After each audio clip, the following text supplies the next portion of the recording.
जय हिंद दोस्तों, मैं नवीन शर्मा आप सभी का स्वागत करता हूं। आशा करता हूं आप सब एकदम अच्छे हैं, एकदम बेहतरीन हैं। एक बार सारे प्यारे दोस्त बताएंगे आप सब कैसे हैं। उम्मीद करेंगे बहुत अच्छे होंगे, बहुत बेहतरीन होंगे। और एक बार कमेंट सेक्शन में आप सब लोग अपनी मुस्कुराहटें भेजें, उससे हम समझेंगे कि हाँ, आप लोग अपनी तैयारी को करते हुए अच्छे से और आगे बढ़ रहे हैं। ओके, तो आज की क्लास को शुरू करते हैं। साथ ही आज का हमारा टॉपिक रहेगा शास्त्रीय नृत्य यानी कि क्लासिकल डांस हमको आज पढ़ने हैं। तो क्लासिकल डांस अगर हम बात करते हैं तो भारत में कुल जो क्लासिकल डांस है उनका संख्या आपको एग्जाम में लिखना होगा। भारत में 8 शास्त्रीय नृत्य हैं। कितने क्लासिकल डांस है? 8 क्लासिकल डांस है। उनसे क्या क्या क्वेश्चन बन सकते हैं उन सबको हमको समझना होगा आज, ठीक है। तो आज की हम बात करते हैं। तो आज डेट है आपका 10 जुलाई, थर्सडे। हम आज क्लासिकल डांस को पढ़ रहे हैं, ठीक है। ये आज का आपका टॉपिक होगा। पीडीएफ आप सबको मिल पा रही है? थम्स अप करके मुझे बताइए। पीडीएफ आपको इजीली मिल जाती है ना? सारे लोगों को टेलीग्राम के थ्रू आप कहेंगे हाँ जी भैया मिल जाती होगी बहुत आसानी से, और हम उसको पहले दिन भेज देते हैं। जैसे आज शाम को आपको क्लासिकल डांस आर्टिस्ट का ये पीडीएफ मिल जाएगा इस टेलीग्राम चैनल में जो पिन है ऊपर, ओके। तो देखिए क्या है, जो क्लासिकल डांस आर्टिस्ट है ये तो आपका ट्रिक्स का टॉपिक होगा। इसमें तो हमको सारे आर्टिस्ट को ट्रिक्स से याद करना होगा, नहीं तो हम उनको भूल सकते हैं। लेकिन जब हम क्लासिकल डांस की बात करेंगे तो ये एक थ्योरी क्लास होगी, और इसमें हम आपसे रिक्वेस्ट ये करेंगे कि इसमें आप किसी तरह का मतलब कोई भी आप ट्रिक इस्तेमाल मत करना, ठीक है। बेशक आप तब भी करें तो बात अलग है। बाकी हम आपसे कहेंगे शास्त्रीय जो नृत्य हैं उनको आपको साधारण तरीके से पढ़ना है, और एक दो बार आप उसको बहुत ध्यान से पढ़ेंगे तो आपको चीज़ें याद हो जाएंगी, ठीक है। उसके लिए ज़रूरत होगी एक अच्छे से रिवीजन की। एक बार थम्स अप करिए कि मेरी बात को आप समझ गए हैं। फिर हम आगे बढ़ते हैं, ओके। आगे बढ़ते हैं। तो टॉपिक को शुरू करते हैं यहाँ पर। कहाँ से? शास्त्रीय नृत्य विधाएं, यानी कि हम क्लासिकल डांस की बात कर रहे हैं। तो जो हमारे क्लासिकल डांस हैं, क्लासिकल डांस की बात हम कर रहे हैं आपसे। Classical classical dance. तो क्लासिकल डांस की अगर हम आपसे बात करें कितने क्लासिकल डांस है टोटल, तो आप कहेंगे 8 क्लासिकल डांस है जी। 8 8, ओके। और जितने भी शास्त्रीय नृत्य हैं उन सब के बारे में जानकारी भरत मुनि के नाट्य शास्त्र में मिलती है। बहुत इंपॉर्टेंट है साथी ये जानकारी कि किस पुस्तक में किस बुक में हमको पता चलता है आपका क्लासिकल डांस के बारे में। तो वो है हमारी नाट्य शास्त्र, बहुत इंपॉर्टेंट है। और नाट्य शास्त्र को लिखा किसने है, तो आप कहेंगे भरत मुनि ने। इसी नाट्य शास्त्र को साथ ही आपका पंचम वेद कहा जाता है। इसी को कहते हैं पंचम वेद, ठीक है। यानी कि हम सब पढ़ते हैं आपका हिस्ट्री में कि वेद कितने हैं, तो आप कहेंगे वेदों की संख्या कही जाती है कि 4 है। कौन कौन से? ऋग्वेद है, यजुर्वेद है, सामवेद है और अथर्ववेद है। तो इसी तरह से एक पांचवा वेद, कभी ये मत लिख देना एग्जाम में आपकी वेदों की संख्या कितनी है, कभी आप बोले भैया हमको तो पांचवा वेद भी पता है, तो ऐसा नहीं लिखना है, ओके। तो आप कहेंगे भैया पंचम वेद एक संज्ञा दी जाती है, सिर्फ एक मतलब कि उसको नाम दिया जाता है, लेकिन वेदों की संख्या हमको 4 ही कहनी है, okay. The total number of classical dance are 8। कितने क्लासिकल डांस है टोटल? ये संख्या लगभग हर एग्जाम में पूछी गई है कि भारत में क्लासिकल डांस कितने हैं। बहुत इंपॉर्टेंट है। नाट्य शास्त्र को भी महत्वपूर्ण मार्क करना। एसएससी का शायद कोई ऐसा शिफ्ट नहीं है जिसमें पूछा ना गया हो कि नाट्य शास्त्र के रचयिता कौन है, वो इज द राइटर ऑफ नाट्य शास्त्र। तो आप कहेंगे भरत मुनि है, भरत मुनि है। लेकिन एक हमारी साथी जो आपका संस्कृति मंत्रालय है वह कहता है कि 9 क्लासिकल डांस हैं, तो भैया हम तो फंस जाएंगे एग्जाम में। और हमारी जो संगीत नाटक अकादमी है वो कहती है कि 8 क्लासिकल डांस है।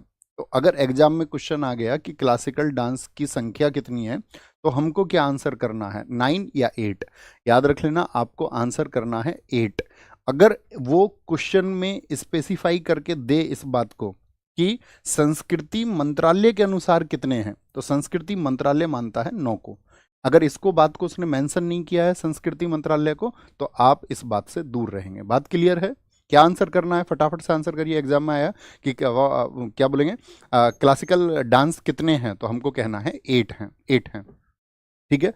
नवा वो लोग मानते हैं 6 को। ये एडिशनल इंफॉर्मेशन है।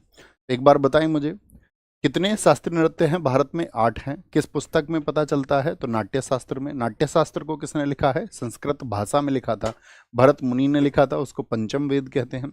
लेकिन पूछ ले संस्कृति मंत्रालय के अनुसार कितने क्लासिकल डांस है, तो कहेंगे आपका 9 क्लासिकल डांस है। तो भैया 9 कौन सा मानते हैं? वो 9th, तो वो छऊ को मानते हैं, जो हमने बताया था आपको। छऊ बताइए कितने प्रकार का होता है? छऊ कितने प्रकार का होता है? जरा आंसर करें एक बार फटाफट से, कल हमने आपको बताया था, तो उम्मीद करेंगे सबका आंसर आएगा और एक बार हम आपका आंसर भी देखना चाहेंगे। छऊ 3 प्रकार का होता है। ये सबसे पहले आजमगढ़ सनी राजभर इन्होंने आंसर किया है। वेरी गुड, आगे चलते हैं। छऊ को देखिए, छऊ को संस्कृति मंत्रालय तो मानता है क्लासिकल डांस, और लेकिन जनरली उसको कहा जाता है सेमी क्लासिकल, अर्थात अर्ध शास्त्रीय नृत्य। तो शास्त्रीय तो 8 कहेंगे हम, लेकिन कभी एग्जाम में क्वेश्चन आ गया कि अर्ध शास्त्रीय कौन सा, यानी कि आधा शास्त्रीय कौन सा है, तो हमारा आंसर होगा साथी आपका छऊ है। इसे यूनेस्को की अमूर्त सूची में 2010 में शामिल किया गया था, ये हमने आपको बताया था। 2010, आप कहेंगे हाँ जी भैया बताया था। हम कहेंगे बताओ 2010 में और एक डांस भी शामिल हुआ था अमूर्त सांस्कृतिक विरासत में, यानी कि इंटेंजिबल कल्चरल हेरिटेज में। 2010 में एक तो मुदियेट्टू था आपका केरल का, और एक था राजस्थान का कालबेलिया। यहाँ पर एक क्वेश्चन और हम आपसे पूछेंगे रिवीजन के तौर पर, बताइए हमारे देश में कुल ICH कितनी है यूनेस्को द्वारा चिन्हित? इंटेंजिबल कल्चरल हेरिटेज यानी कि अमूर्त सांस्कृतिक विरासतों की कुल संख्या भारत में कितनी है? तो आप कहेंगे वह संख्या भारत में 15 है। कितनी है? 15। और वर्ल्ड हेरिटेज साइट कितनी है भारत में? तो वो 43 है यूनेस्को द्वारा, जिनको हम विश्व धरोहर स्थल कहते हैं। ठीक है, अब आते हैं क्या बोलेंगे, इसके 3 प्रकार हैं। 3 प्रकार किसके हैं? छऊ के। मयूरभंज छऊ, तो मयूर हमने क्या कहा था? मयूर, मयूर बोलते हैं मोर को, मोर उड़ता है, उड़ीसा से याद रख लेना। मयूर क्या होता है? उड़ता है, उड़ता है। सरायकेला छऊ हमने आपको बताया था, सरायकेला छऊ को याद रख लेना कि सराय, राय देने वाले तुमको 1000 व्यक्ति मिलेंगे। किसी की राय कैसी भी हो सकती है, ठीक है। एक राय झांगुर बाबा जैसी भी हो सकती है। झांगुर बाबा देखा तुमने कल, कह रहा कि धर्म बदल लो तुम्हारी जिंदगी बदल जाएगी। धर्म बदलने से जिंदगी बदल जाती है तो 4500 धर्म इस दुनिया में है ना। क्या बोलोगे? पुरुलिया छऊ, हमने कहा आपसे पुरुलिया छऊ ये कहाँ पर है? बंगला से याद रखना है इसको, पश्चिम बंगाल को। अगर कोई बंगला खरीदेगा तो आधा बंगला लेगा या पूरा लिया बंगला? तो पूरा लिया उसने बंगला। कोई भी बंगला खरीदेगा तो पूरा खरीदेगा। क्या खरीदेगा? पूरा बंगला खरीदेगा। तो छऊ कितने प्रकार का होता है? 3 प्रकार का होता है, ठीक है। तो यहां पर हमने जाना छऊ के बारे में। संस्कृति मंत्रालय कहता है कि नवा जो क्लासिकल डांस है वो छऊ है। और छऊ मुझे बताओ ICH में कब शामिल हुआ? तो छऊ 2010 में शामिल हुआ। छऊ को हम सेमी क्लासिकल भी बोलते हैं, अर्धशास्त्रीय भी कहते हैं। और छऊ के 3 प्रकार होते हैं। एक आपका सरायकेला, सरायकेला कहाँ पर है? राय हजार, हजार यानी कि झारखंड। आपका मयूरभंज छऊ उड़ीसा में है। और साथ में तीसरा पुरुलिया छऊ होता है, जो कि वेस्ट बंगाल में होता है। कहाँ पर होता है? वेस्ट बंगाल में, ठीक है। अब आते हैं हम, आपका क्लासिकल डांस इधर लिखे हुए हैं और किस स्टेट से उनका रिलेशन है। तो ये यहाँ पर आपका 9 हमने लिखे हैं, लेकिन संख्या 8 ही लिखनी है। 9 क्यों लिखा है अब ये समझ गए होंगे आप। भरतनाट्यम, तो भरतनाट्यम को याद रखना कहाँ का है? तमिलनाडु का है। और ये सबसे पुराना है। क्वेश्चन बनता है कि ये कितना पुराना है, तो नोट करना यहाँ पर ये 2000 वर्ष पुराना है। 2000 वर्ष पुराना, यानी कि 2000 ईयर ओल्ड है ये डांस। 2000 वर्ष पुराना, यानी लगभग आप मान सकते हैं जब से ये कैलेंडर हमारा चल रहा है तभी से आपका इसका ओरिजिन था। इतना ही पुराना ये भी है। कहाँ का है? तमिलनाडु का है। तो कैसे याद रखोगे? उधर रूट वर्ड बनाओ एक भरत, भरत, और भरत नाम से हम क्या जानते हैं? भरत मिलाप। क्या बोलेंगे? भरत मिलाप। तो यहाँ मिलन से याद रख लेना, मिलन। भरत का क्या हुआ था? मिलन। बहुत एग्जाम में पूछा जाता है कि भरतनाट्यम किस स्टेट का डांस है, तो भरत मिलन, ठीक है। भरत किससे मिले थे? भगवान से राम जी से मिले थे, ओके। ओडिसी एक कॉमन नाम है, ओडिशा से ही। मणिपुरी मणिपुर का है। कुचिपुड़ी, देखिए कच्ची पूड़ी इसको बोलेंगे हम हमेशा अपने पूरे क्लासिकल डांस में, कच्ची पूड़ी। इसी से हम आर्टिस्ट भी याद रखेंगे। क्या बोलना है? कच्ची पूड़ी। अब तुमको तो दिखता है पूड़ी कच्ची है पक्की है तो तुम तो खाओगे नहीं, लेकिन कच्ची पूड़ी बेचारे अंधे को थोड़ी ना दिखेगी। अंधा आदमी तो कच्ची पूड़ी को खा लेगा। अंधा, आंध्र प्रदेश को हम हमेशा अंधा बोलते हैं, हाँ जी। कथक, इसको याद रखना, थकते नहीं है। थकते नहीं है कौन? यूपी के। यूपी के भाई थकते नहीं है, ओके। कैसे भी समझ लो। कथकली, यहां पर 2 देखना आपको, हमने कल भी आपको बताया। अट्टम और कली किसकी पहचान है? अट्टम और कली ये पहचान है केरल की। कहाँ की? केरल की पहचान है अट्टम एंड कली, ठीक है। केरल का हमेशा याद रखना है। हमें बहुत आगे फोक डांस भी हम पढ़ेंगे, वहां पर भी ये रूट वर्ड हमारी हेल्प करेंगे। डबल टी और कली, हमने कल बताया आपको, डबल टी और कली होगा। मोहिनी अट्टम। सत्रिया, सत्र आज शाम से शुरू होगा, सत्रिया आज शाम से, और सत्रिया सबसे नया है। तो सबसे नया है तो कितने वर्ष पुराना है, तो इसको लिखना है 500 वर्ष पुराना है। सत्रिया पे लिख लेना भैया कहीं किनारे पर, कितने वर्ष पुराना है। जैसे भरतनाट्यम 2000 वर्ष पुराना है, ऐसे ही ये 500 वर्ष पुराना है, और सबसे लास्ट में यही जुड़ा है। ठीक है, सबसे नया। देखिए इसमें 6 जो थे वो तो भारत की आज़ादी के पहले से थे, ये कथक जो है ये भी भारत की आज़ादी के बाद शामिल हुआ, और सत्रिया जोड़ा गया सन 2000 में। हम आज आपको बताएंगे कि एक आपका गुरु हुए थे श्रीमद शंकर देव, उन्होंने प्रयास किए, इसके लिए डिमांड की, तो भारत सरकार ने सन 2000 में इसको अनाउंस कर दिया कि अब सत्रिया 8वां क्लासिकल डांस होगा। यानी संगीत नाटक अकादमी ने कह दिया कि अब 8वां होगा, और 8वां कौन सा बना, तो वो सत्रिया। आज शाम सत्र शुरू होगा। ठीक है, छऊ आप जानते ही हैं, अभी इसको संगीत नाटक अकादमी मानता नहीं है, 3 स्टेट में ये होता है। अब मुझे एक बात बताइए कॉमन, जैसा कि मैंने आपसे पहले से मैं आपका रिक्वेस्ट करता रहा हूं कि हर छात्र के पास में एक मैप जरूर होना चाहिए आपकी स्टडी टेबल पर। तो एक छोटा सा मैप आप सबकी स्टडी टेबल पर है, लाइब्रेरी की सीट पर है क्या आपका, या आपकी दीवार पर है, जिस दीवार पर बैठ करके आप पढ़ते हैं, तो वहाँ पर एक नक्शा जरूर लगा हुआ होना चाहिए छोटा सा, और वो जरूर होना चाहिए। तो आप जानते होंगे जैसे भारत है, तो भारत के बारे में हम बोले आपसे कि ये भारतवर्ष का नक्शा हुआ, तो इधर कौन सी दिशा है, इधर नॉर्थ है, इधर साउथ है, इधर कौन सी है, वेस्ट है, और इधर क्या है, ईस्ट है, ईस्ट है। इसको हम बीच से बांट दे तो इधर नॉर्थ ईस्ट है, इधर साउथ ईस्ट है, और इधर क्या है, साउथ वेस्ट है, और इधर नॉर्थ वेस्ट है। ये तो सब जानते हैं, कॉमन सी बात है। हाँ जी भैया जानते हैं। ठीक है, लीजिए, जिन जो लिख रहे हैं नहीं हमारे पास नक्शा नहीं है, तो वो नक्शा हाथ से बना लीजिए। अगर आपके पास पैसे नहीं है उसको खरीदने के, तो आप उसको हाथ से बना सकते हैं, बनाना चाहिए अगर आप स्टूडेंट है तो। तो मुझे बताइए तमिलनाडु भारत में किस दिशा में पड़ता है, किस दिशा में है, उत्तर में है तमिलनाडु की दक्षिण में है भारत के। आप कहेंगे ये भारत के साउथ में है। कहाँ पर है, ये भारत में साउथ में है। उड़ीसा भारत में किधर पड़ता है, इधर उड़ीसा है साउथ ईस्ट में, किधर है, ये साउथ ईस्ट में है, साउथ ईस्ट में। मणिपुर की बात करेंगे, मणिपुर इधर नॉर्थ ईस्ट का स्टेट है एक। मणिपुर किधर है, ये नॉर्थ ईस्ट में है, लिखना है इसको अपनी कॉपी में, नॉर्थ ईस्ट। आंध्र प्रदेश किधर है, आंध्र प्रदेश साउथ में है, S for south. Uttar Pradesh किधर है, ये तो उत्तर, नाम ही इसका उत्तर में है ये। केरल हम बात करते हैं, केरल किधर है, तो केरल आप कहेंगे भैया साउथ में है। केरल कहाँ पर है, साउथ में है, यानी कि दोनों ही ये साउथ के हो गए। और यहाँ पर असम की हम बात करें तो असम किधर है, नॉर्थ ईस्ट में है। कहाँ पर है, नॉर्थ ईस्ट में। तो यहाँ पर कई बार साथी इसकी दिशाओं से क्वेश्चन आते हैं। जैसे पहला प्रश्न हम आपसे पूछेंगे, बताइए ऐसा कौन सा क्लासिकल डांस है जो सिर्फ उत्तर भारत में आयोजित होता है।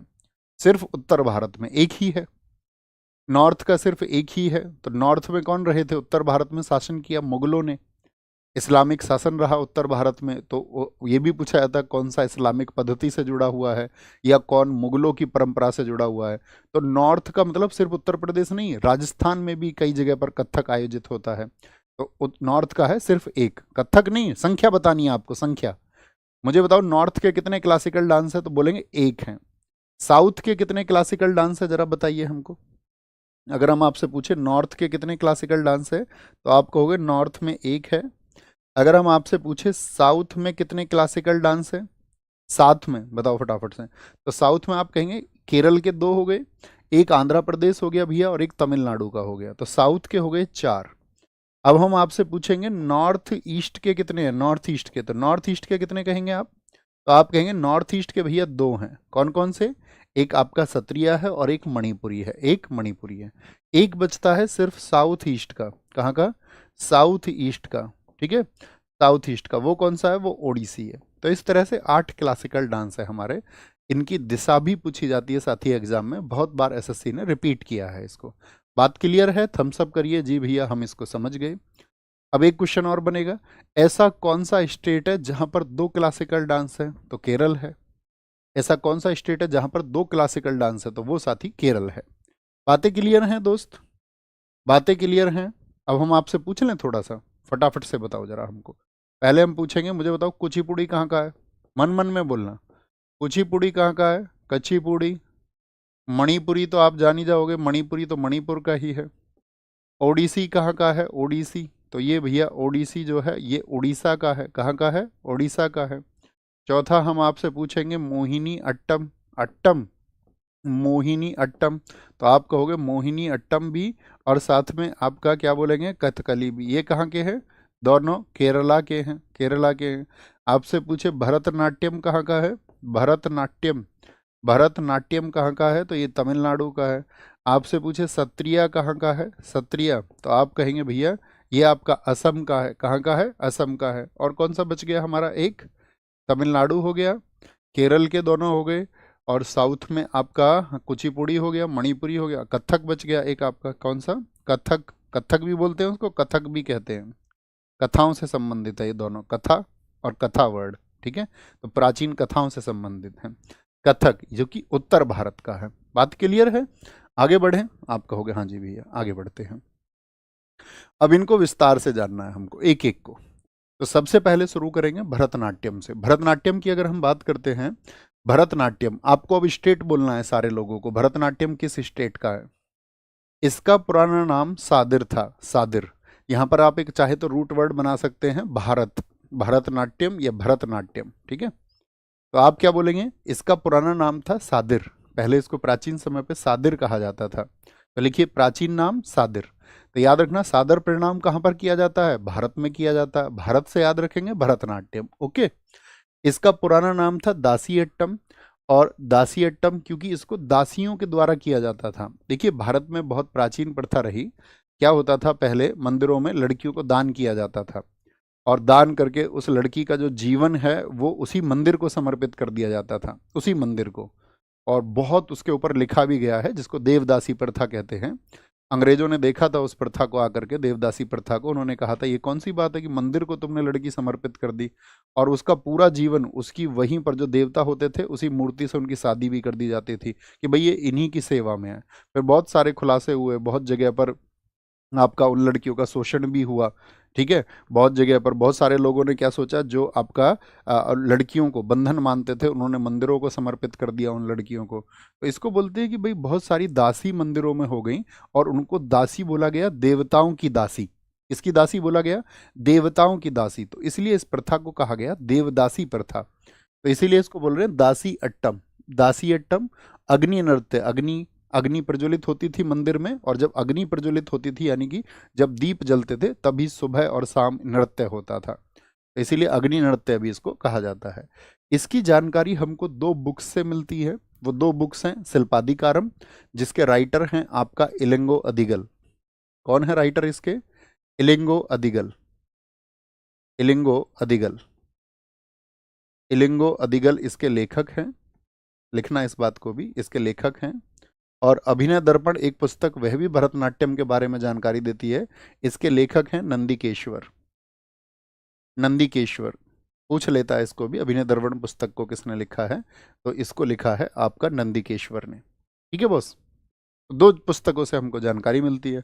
शिल्पादिकारम क्योंकि भरतनाट्यम कहाँ का? तमिलनाडु का। तो ये तमिल भाषा की बहुत चर्चित पुस्तक है शिल्पादिकारम। किस भाषा में लिखी गई है? तमिल भाषा में, ठीक है। तमिल भाषा में बहुत इंपॉर्टेंट बुक है, बहुत इंपॉर्टेंट। जैसे इसकी कहानी क्या है आपका, बोलेंगे सर आरडब्ल्यूए वाले रेलवे रिफॉर्म्स पर क्यों नहीं बोल रहे हैं? क्यों नहीं बोलेंगे? Why not? बोलेंगे क्यों नहीं साथी? उसके लिए प्रॉपर परसों भी उससे पहले भी आपका सभी छात्रों को उसके बारे में सूचित किया गया कि रेलवे रिफॉर्म्स के लिए जो आवाज उठ रही है, आज भी उसके लिए आपका डे है, ठीक है, कि आपको ट्वीट करना है। तो इसके लिए सबको आपका हैशटैग रेलवे और आपका अंडरस्कोर रिफॉर्म, ये सबको सूचित किया जा चुका था। सबको करना है। हमने भी इसको शेयर किया था सोशल मीडिया पर। आपका इसके लिए अंकित भाटी सर ने प्रॉपर वीडियो बनाया था और सभी टीचर से बात भी की थी। तो ये तो अब आपको करना होगा, ठीक है। ट्वीट्स आपको करने होंगे। हम आपके लिए उसको लगातार, अगर आप चाहते हैं कि रोज ही उसी बात को 10 बार कह करके आपके अंदर उस तरह का रिवॉल्यूशन आएगा, तो उस तरह के लिए हम तैयार हो जाएंगे। हम तो उसको हर 10 मिनट में बोलने लग जाएंगे, कोई इशू नहीं है। लेकिन जिस चीज़ के लिए आपको अवेयर किया जा चुका है कि ये आपको करना है, और पूरी टीचर कम्युनिटी ने लगभग, बहुत सारे लोग, बहुत सारे नहीं भी थे उसमें, लेकिन बहुत सारे लोगों ने उसको बोला है। तो ऑलवेज आपको इसको ट्वीट करना होगा साथी। लिख लीजिए इसको, इसके बारे में चर्चित है, हर स्टूडेंट तक इन्फॉर्मेशन पहुंचाई गई है। Hashtag railway reforms, railway underscore reforms, ये आपको ट्वीट करना था रेलवे रिफॉर्म्स के लिए, ठीक है। एस नहीं आएगा, सॉरी, इसमें hashtag railway reform, reform, reforms नहीं है, एम आएगा सिर्फ, एस नहीं है। थम्स अप करें जी भैया, हम जरूर करेंगे, आज ही करना है आपको। एक बार मुझ तक ये कॉन्फिडेंस भेजिए कि भैया हम जरूर करेंगे, सारे लोग थम्स अप करें। ऐसा नहीं हो सकता है। देखिए, मैं अब आपको क्या ही कहूं, आप सब कुछ समझते होंगे, छोड़े, है ना। यहां पर आए वापस। यह मंदिरों को समर्पित है। हमने क्या किया, दासी कहां पर समर्पित कर दी जाती थी, मंदिर में समर्पित कर दी जाती है, मंदिरों को समर्पित है। शैव धर्म के विचारों की प्रस्तुत होती है। देखिए, दो धर्म हैं ऐसे, आप देखोगे, जो शिव जी के उपासक है उनको कहा जाता है शैव, और जो भगवान विष्णु के उपासक है उनको क्या कहा जाता है, उनको कहा जाता है वैष्णव। क्या बोलेंगे, उनको वैष्णव कहा जाता है। नृत्य का जब कभी आरंभ होगा, तो देखिए ये ऐसा नहीं है कि डीजे का डांस है, डीजे पे कोई भी गाना चला दिया और तुमने अपना डांस कैसे भी स्टार्ट कर दिया, ऐसा नहीं हो सकता। मतलब हाँ, इसके स्टेप्स फिक्स है। स्टेप्स फिक्स का मतलब क्या है कि शास्त्रीय नृत्य का मतलब ही ये है कि शास्त्रों में जैसी विधि उस नृत्य की बताई गई है वैसी ही विधि का इस्तेमाल करना होगा। ऐसे नहीं है कुछ भी उल्टे हाथ पे खड़े हो गए, ठीक है, और हाथ दोनों ऊपर उठा, ऐसा नहीं। जो फिक्स स्टेप्स हैं वही फॉलो करने होंगे। तो उसको नृत्य का जो आरंभ होता है वो आला रिपू से होता है। कहाँ से होता है, वो आला रिपू से, आला रिपू से होगा। तो याद रखना, भगवान शिव जी भारत में बहुत पूजे जाते हैं। नृत्य का प्रारंभ होता है आला रिपू, आला रे आला। स्टार्टिंग में क्या है, पहले तो आने के लिए बोलेंगे भाई स्टेज पर आ जाओ जिनको डांस करना है, आला आला, भारत में कहते हैं आला, मतलब आइए पहले आप। इसमें 6 भाग होते हैं, आपको 6 के 6 भाग याद करने की आवश्यकता नहीं है, सिर्फ आपको याद करने हैं इसमें 2 भाग। एक तो पहला भाग देखिए, यानी कि जहां से ये नृत्य शुरू होता है तो उसको बोलते हैं आला रिपू, आह्वान, यानी कि बुलाया जाता है, आइए आइए। और अंतिम होता है तिल्लाना। अंतिम क्या होता है, अंतिम होता है साथी आपका तिल्लाना, ठीक है। अंतिम क्या होगा, तिल्लाना होगा। तो आपको 2 स्टेप याद रखने हैं किसी भी आपका भरतनाट्यम की शुरुआत के लिए। पहला डांस क्या, पहला स्टेप क्या होगा, वो अलारिपू होगा, और जो लास्ट स्टेप होगा वो क्या होगा, वो तिल्लाना होगा। क्या होगा, वो तिल्लाना होगा, ठीक है। हिंदुस्तानी संगीत के तराना के अनुरूप है। अभी आपने म्यूजिक पढ़े नहीं है, अभी आपको पता नहीं होगा तराना क्या है, ये हम आपको म्यूजिक में समझाएंगे, तब आपको समझ में आएगा जब हम हिंदुस्तानी म्यूजिक आपको बताएंगे। बात क्लियर है। तो आला रिपू, फिर जात स्वरम होता है, फिर शब्दम होता है, फिर वर्णम होता है, फिर पदम होता है। और उन स्टेप्स में क्या क्या होते हैं इसकी जानकारी लिखी हुई है, लेकिन हमको याद रखना है first and last step, first and last step. नाट्य रूप का स्वरूप पाने वाला भारत का पहला शास्त्रीय नृत्य है। अभी हमने बताया था सबसे पुराना है ये।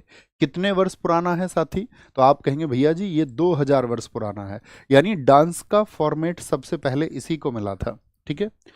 कटका मुख हस्त मुद्रा, इसमें 3 उंगलियां, ये जो 3 उंगलियां हैं इनको जोड़ करके क्या बनता है, आपका ओम का प्रतीक बनाया जाता है।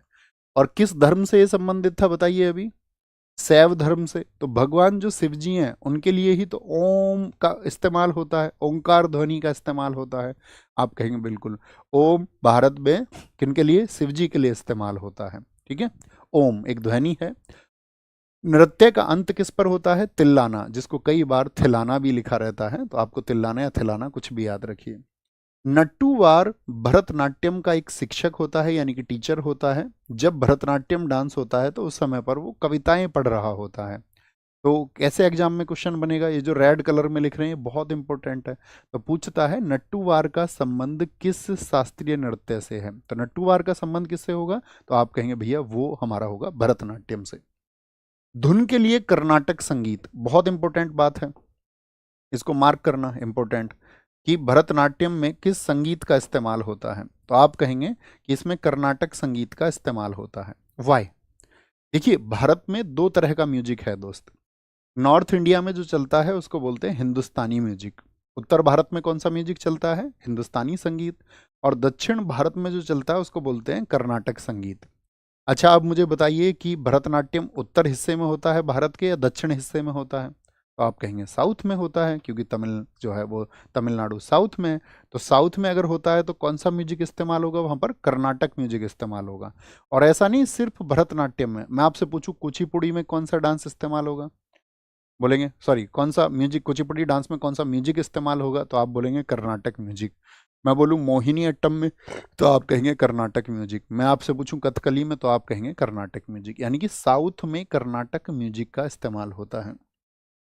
कर्नाटक संगीत इसमें प्रयोग होता है और एकल कलाकार द्वारा विभिन्न भूमिकाओं को दर्शा जाता है, जिसको एकाहार्य, यानी एक ही व्यक्ति सारे कार्य इसमें करता है, एक ही व्यक्ति, इसीलिए उसको बोलते हैं एकाहार्य। एकाहार्य, एक को याद रख लेना, एक है अपना भारत, बहुत इंपॉर्टेंट है, बार बार पूछा जाता है। भारत अपना एक है, अखंड है, ठीक है, इसमें कुछ भी अलग नहीं है, एक है अपना भारत, एकाहार्य। तो एकाहार्य क्या बोलोगे, आपका भारत से, भारत से आपका भरतनाट्यम को याद रखना है, ठीक है। आगे आएंगे। भरतनाट्यम में साथ ही 3 शैली होती हैं आपका, यहाँ पर कॉमा जरूर लगा लेना। एक तो कला क्षेत्र शैली होती है, भाई स्टाइल है इसकी, अपनी शैलियाँ होती हैं, हर डांस के प्रकार हो सकते हैं। जैसे कि आपका डांस करने वाले लोग बहुत तरह का डांस कर सकते हैं कि गाने पर, लेकिन यहाँ पर क्या है, फिक्स स्टाइल है भरतनाट्यम की, 3 स्टाइल। कौन कौन सी, KVK याद रखना, कला क्षेत्र, वजूवर और कलामंडलम। भारतीय जो संगीत होता है, जो इंडियन म्यूजिक है, वो 2 तरह का होता है। एक तो नॉर्थ इंडिया का होता है, वो हिंदुस्तानी म्यूजिक होता है नॉर्थ इंडिया में, और साउथ इंडिया में जो होता है, अभी मैंने आपको बताया था, वो कर्नाटक म्यूजिक होता है। जो भरतनाट्यम नृत्य है उसमें मृदंगम का इस्तेमाल होता है। अब आप कहेंगे मृदंगम क्या है, तो जब हम आपको म्यूजिकल इंस्ट्रूमेंट पढ़ाएंगे, तो म्यूजिकल इंस्ट्रूमेंट में आप जानोगे कि ढोलक के जैसा ही मृदंगम होता है, ठीक है। वीणा आप सबने देखी होगी सरस्वती जी के पास में, बांसुरी कृष्णा जी के पास में आपने देखी होगी। तो ये सब कहाँ पर इस्तेमाल होते हैं, ये इस डांस में, इस डांस के करते समय पर इन म्यूजिकल इंस्ट्रूमेंट्स का यूज होता है। क्या है ये, musical instruments use in dance, musical instruments, instruments used in dance, used in Bharatanatyam dance. मैंने कहा कि यहाँ पर मंदिरों में देवदासियों को समर्पित किया जाता था, तो जब ब्रिटिश सरकार यहाँ पर रही, तो भरतनाट्यम पर ब्रिटिश सरकार ने 1910 में क्या लगा दिया था, इस पर रेस्ट्रिक्शंस लगा दी, ठीक है, इसको बैन कर दिया था कि भाई ये तुम नहीं कर सकते हो। लेकिन फिर भैया क्या आज होता है, नहीं होता, आज तो होता है। तो जब भारत आज़ाद हो गया, तो नेहरू जी का जब शासनकाल था, नेहरू जी ने इसको पुनः शुरू करवा दिया था, ठीक है। भरतनाट्यम के चित्र, चिदम्बरम टेम्पल है आपका तमिलनाडु का, क्योंकि तमिलनाडु में ये होता है आपका डांस, तो वहीं के मंदिर से इसके गोपुरम पर स्थित हैं। गोपुरम अभी आप नहीं समझते होंगे, हम आपको मंदिर का स्ट्रक्चर बताएंगे। तो मंदिर के स्ट्रक्चर में गोपुरम क्या होता है, मंदिर में एक हिस्सा होता है, और उसी हिस्से पर चित्र बने हुए हैं, किसके, आपका भरतनाट्यम के। क्या बोलेंगे, भरतनाट्यम के। कोई दिक्कत, कोई परेशानी, आगे आएंगे नेक्स्ट। पहले यहाँ तक की चीज़ों को एक बार रिपीट करेंगे, एक डांस को रिपीट करते हैं, ध्यान से देखना। इसको हम आपको 1 मिनट देंगे पूरे को पढ़ने के लिए, आपको ध्यान से पढ़ते हुए चलना है, फिर हम दूसरे को शुरू करेंगे, ठीक है। आगे आएंगे, ऊपर दिखाएं क्या कह रहे हैं साथी हमारे। हाँ, बोलेंगे वे। बहुत बढ़िया, बहुत बढ़िया, आगे आ जाएंगे। यार तुमको तो पढ़ने में भी दिक्कत है, कह रहे हैं सर GS सुधा में ये सब क्यों नहीं दिया है। एक बार देखो पढ़ के ध्यान से, ढूंढिए क्लासिकल डांस। और अगर आपको सिर्फ बुक से पढ़ना है, तो फिर कक्षा में आने का कोई अर्थ नहीं है, और सिर्फ कक्षा से पढ़ना है तो फिर बुक लेने का कोई अर्थ नहीं है। इतना तो क्लियर आपको रहना पड़ेगा। तालमेल साथी दोनों चीज़ों से बनता है, अच्छे छात्र दोनों से बनाते हैं, थोड़े विवेकी छात्र बनिए, है ना। बहुत बढ़िया जी, आगे आए। कोई इशू, पढ़ें भैया एक बार, फोकस रखें। अब हम आपकी बातों का जवाब नहीं देंगे। जैसे 99% स्टूडेंट पढ़ता है, इसको फॉलो करिए दोस्त।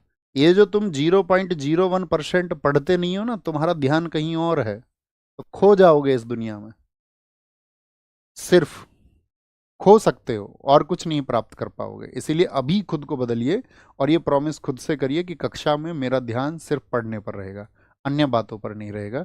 ये हम आपसे रिक्वेस्ट हमेशा करते हैं और आज भी कर रहे हैं।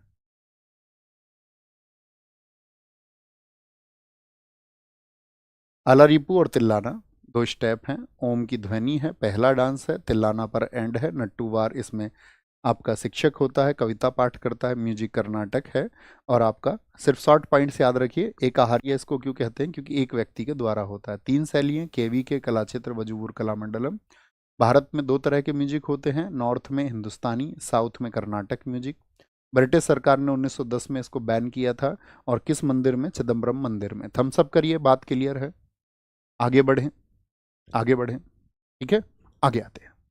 ओडिसी, ओडिसी की बात करते हैं। ओडिसी की मैं एक वीडियो देख रहा था, किसी ने ये कहा था कि मतलब दुनिया है, और दुनिया अपने तरीके से मतलब चीज़ों को जज करती है। कुछ लोग ऐसे होते हैं जो सकारात्मक पक्ष देखते हैं, कुछ ऐसे होते हैं जिनकी पूरा जीवन नकारात्मक पक्ष में चला जाता है। किसी ने कहा था कि तुम इस दुनिया के लिए अपनी गर्दन भी कटवा दोगे ना, तो भी कुछ लोग ये रहेंगे दुनिया में जो ये कहेंगे यार गर्दन ठीक तरीके से नहीं कटवाई थी। तो ये दुनिया का सिस्टम है, आप इसको समझना, है ना। तो क्या क्या करें, आए आगे। ओडिसी, ओडिसी की बात करें, ये साथी आपका ओडिसी जो है कहाँ का है, इसका स्टेट बताइए। ओडिसी ओडिशा का है। गुरु पंकज चरण दास को ओडिसी नृत्य का जनक कहा जाता है। अब आप कहेंगे भैया क्या हर डांस का एक जनक होता है? बिल्कुल जरूरी नहीं है। शास्त्रों में क्या बोलेंगे, जिनको प्रमाणित किया गया, कुछ नृत्यों ने क्या किया, अपनी पहचान खो दी समय के साथ में।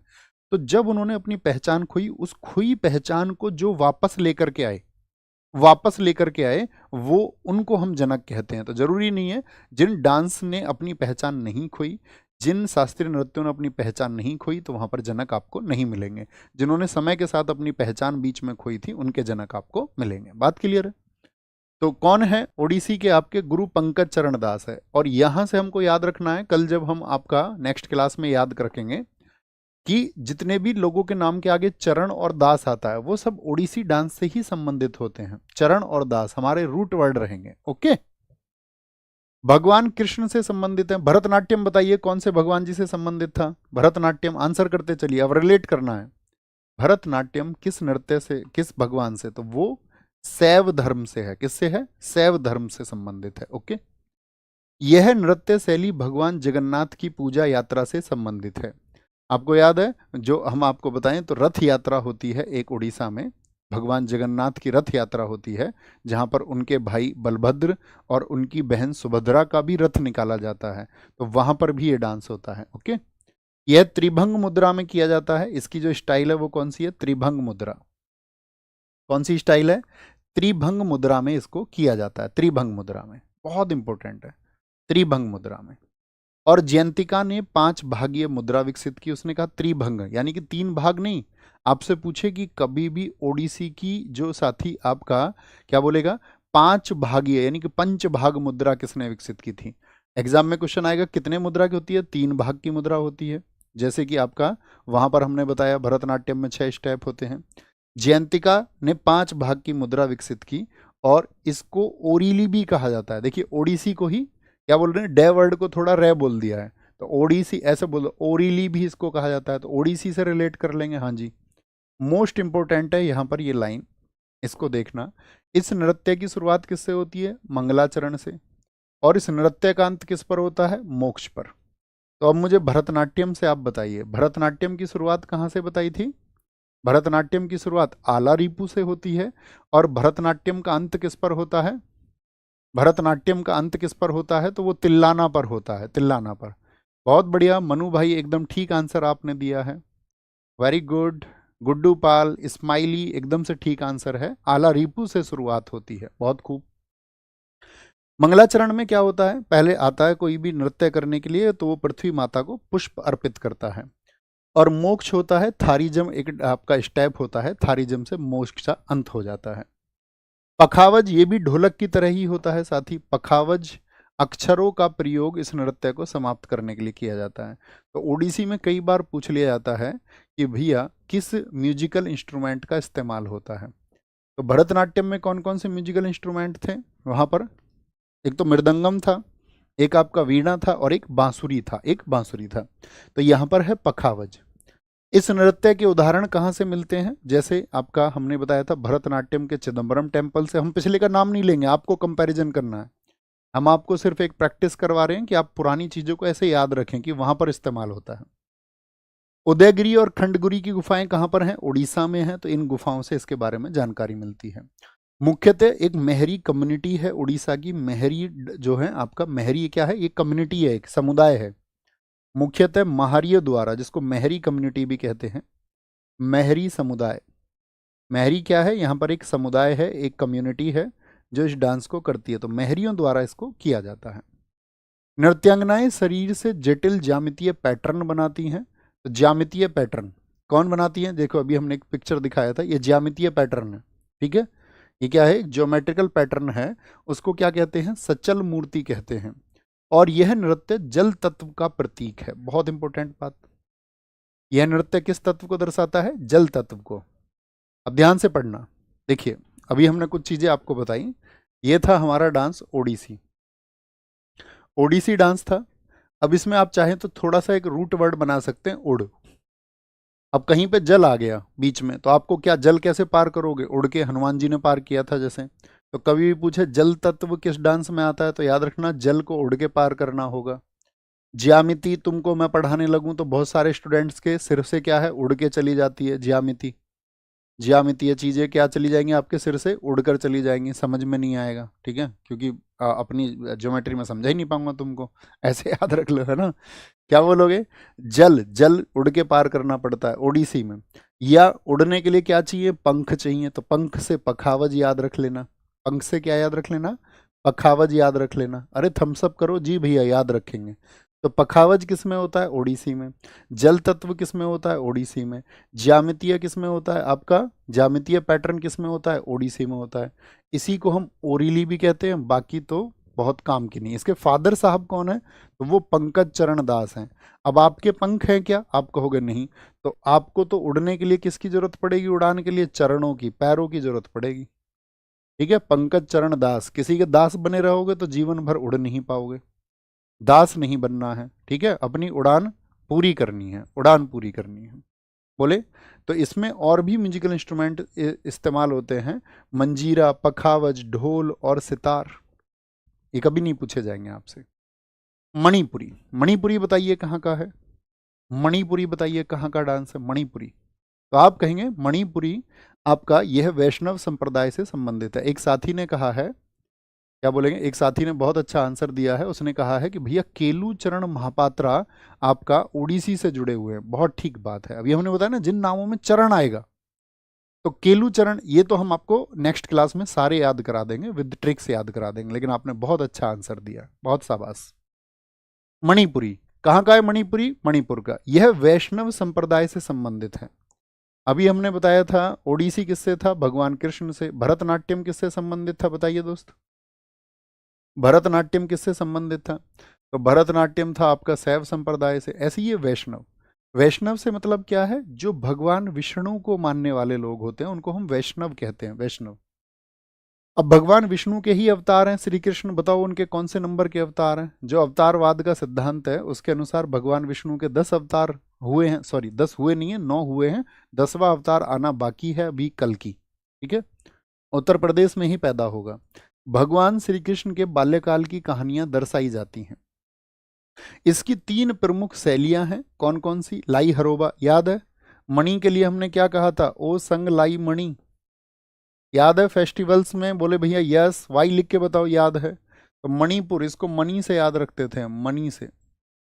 ओ संग लाई, या डायमंड हम आपको कहते थे कि डायमंड याद रख लेना। ओ संग, ओ संग एक फेस्टिवल था मणिपुर का। लाई, लाई कहाँ का वर्ड था? तो लाई हरोबा कहाँ का फेस्टिवल था? मणिपुर का। संकीर्तन, वो जो मणि को है ना, कीर्तन में भी जाती है तो अपने संग लेके आती है। कहीं रासलीला देखने जाती है, रामलीला देखने जाती है, तो भी अपने संग लेके जाती है उस मणि को, डायमंड को, ठीक है। मणि या पैसे को अपने साथ लेके जाती है। तो क्या बोलेंगे, कितनी शैली है इसकी? तो इसकी भी शैली कितनी है साथी, यहाँ पर आप कहें तो आप कहेंगे लाई हरोबा है आपका, संकीर्तन है, संकीर्तन है, और आपका रासलीला है, रासलीला। ये किसकी शैलियाँ हैं? ये आपका बहुत इंपॉर्टेंट है, बहुत पूछी जाती है, मणिपुर की हैं। मणिपुरी नृत्य रासलीला को, जो इसकी रासलीला शैली है, इसको 1779 में निंगथो चिंगथांग, निंगथो चिंगथांग ने क्या किया था? शुरू किया था। और रासलीला आप जानते हैं राधा और कृष्णा थीम पर आधारित है, तो सब जानते हैं। जवाहरलाल नेहरू मणिपुरी नृत्य अकादमी कहाँ पर है? जहाँ पर मणिपुरी डांस को, हम सारी अकेडमी आपको बताएंगे जिस डांस की जो जो फेमस अकेडमी है, लेकिन मणिपुरी अकेडमी उसका क्या नाम है, कहाँ पर है? वो आपका मणिपुर में है। मणिपुर के किस शहर में है? इम्फाल में। ये एसएससी ने बहुत टाइम क्वेश्चन रिपीट किया है कि जवाहरलाल नेहरू मणिपुरी नृत्य अकादमी किस शहर में है। किस शहर में है? वो इम्फाल में है। क्या बोलेंगे? इम्फाल में। इसमें पैना वाद्य यंत्र का प्रयोग होता है। अच्छा, जो मणि होती है उसको हम डायमंड कहते हैं। हाँ जी भैया। तो मणि, डायमंड जो होता है, डायमंड वो किनारों पर से पैना होता है थोड़ा, या नहीं होता? डायमंड अर्थात मणि जो होती है वो किनारों पर से पैनी होती है, ऐसा होता है डायमंड? नहीं। हाँ जी भैया, बिल्कुल ऐसा ही होता है, हमने ऐसा ही देखा है, शार्प एज वाला। ठीक है, पैना। इसमें नट गायन का प्रयोग किया जाता है।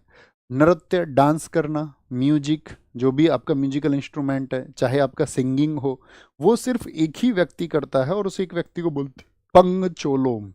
और ये हमारा फोक डांस तक रिपीट होगा दोस्त, बार बार पूछा जाएगा चोलोम चोलोम चोलोम किसको कहा जाता है? पोंग चोलोम। क्या बोलेंगे? पोंग चोलोम कहा जाता है। इसमें ड्रम का प्रयोग किया जाता है, ड्रम का प्रयोग किया जाता है। बोलेंगे? बहुत बढ़िया जी। भैया झावेरी बहनें मणिपुरी डांस से जुड़ी हुई हैं। बहुत बढ़िया सर। उत्सव और महोत्सव में क्या अंतर है? देखिए, उत्सव का मतलब हो गया सेलिब्रेशन, जैसे कि स्थानीय रूप से कुछ हो गए, सिर्फ आपका कोई वही ऐसा त्योहार है स्थानीय रूप से बनता हो। महोत्सव शब्द जो बनता है साथी, वो दो शब्दों से मिलकर बनता है, महाधन उत्सव। महाधन उत्सव यानी ए और ऊ मिलके ओ बना देते हैं। तो यानी कि बड़े स्तर पर, जैसे दीपावली है, तो दीपावली क्या है? बहुत बड़े स्तर पर बनता है ना? भारत के ज्यादा हिस्सों में बनता है, वो स्थानीय रूप से नहीं बनता कि बस थोड़े से हिस्से में बन रहा है। या जो भी त्योहार बहुत बड़े स्तर पे बनते हों, यानी उत्सव से बड़े क्षेत्र में, बहुत बड़े व्यापक क्षेत्र में जो आयोजित होते हों, उनको बोलते हैं महोत्सव। ओके, क्या बोलेंगे जी? पुंग चोलोम। जागोई और चोलोम, इसको भी ऐसे याद रखना। उसके पास मणि है तो भाई वो जागी रहती है, कोई उसकी मणि ना चुरा ले कहीं। और कहीं भी उससे चलने को बोलो तो चलती नहीं है, तो चलने से याद रख लेना चोलोम। चोलोम, किसी से पंगा भी नहीं लेती, पंग चोलोम, पंगा भी नहीं लेती किसी से, कहीं कोई उसकी मणि ना छीन ले लड़ाई में। ओके, तो जागोई और चोलोम मणिपुरी के दो भाग हैं। अब यहाँ पर बहुत सारे स्टूडेंट गलत आंसर कर देते हैं। अगर पूछा जाए मणिपुरी के भाग कितने हैं, तो भाग तो बताने हैं दो, यानी कि जागोई और चोलोम। अगर आपसे पूछे दोस्त मणिपुरी की शैली कितनी है, तो क्या आंसर करेंगे? तब तीन आंसर करेंगे, लाई हरोबा, संकीर्तन बोलेंगे भैया, और तीसरा बोलेंगे रासलीला। रासलीला, ठीक है, रासलीला, ये बहुत इंपॉर्टेंट है, इनको महत्वपूर्ण मार्क करना। पंग चोलोम को भी, जागोई और चोलोम को भी। चोलेम वर्ड को तो आप याद रखेंगे। इसमें 64 साथी आपका ताल, लॉक्स नहीं होते हैं।